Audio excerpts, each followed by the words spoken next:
Now, what do we got to do? Because let's be, and Sarah's right, people's intimidation on this issue is not defined by just Republicans. There are Democrats intimidated by this issue. Wrongly, but intimidated, and they think their politics and their community is such that they can't do this.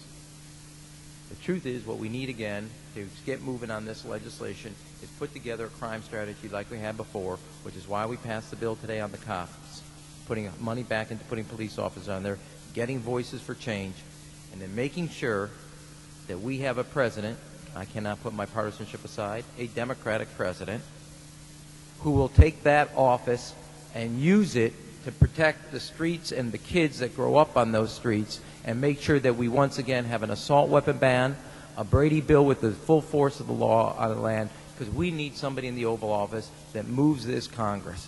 We had an election about change. People are clear about the special interests. They are tired of that gridlock that special interests cause in Washington. And I think the most simple thing we can do, and we've got to make this a #1 issue as a test vote and then take it into the election, that is, if you are on the no-fly list because you are known as maybe a possible terrorist, you cannot buy a handgun in America.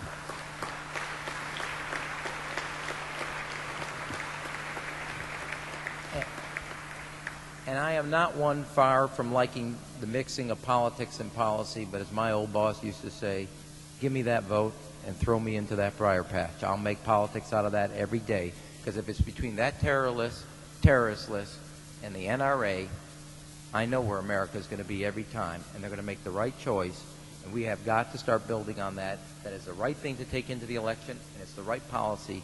If you're on that no-fly list, your access to the right to bear arms is canceled because you're not part of the American family. You don't deserve that right. There is no right for you if you're on that terrorist list. That should be #1 in what we do.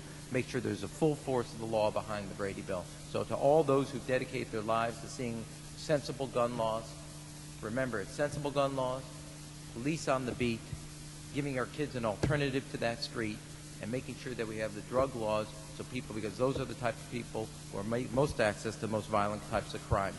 Once the cops program ended, once we let those gun laws bans expire, a 40% increase in homicide rate, a 35% increase in violent crimes with handguns.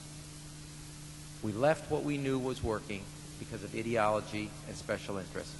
We have got to get back to what's right to lead the way forward. Thank you, and God bless you all.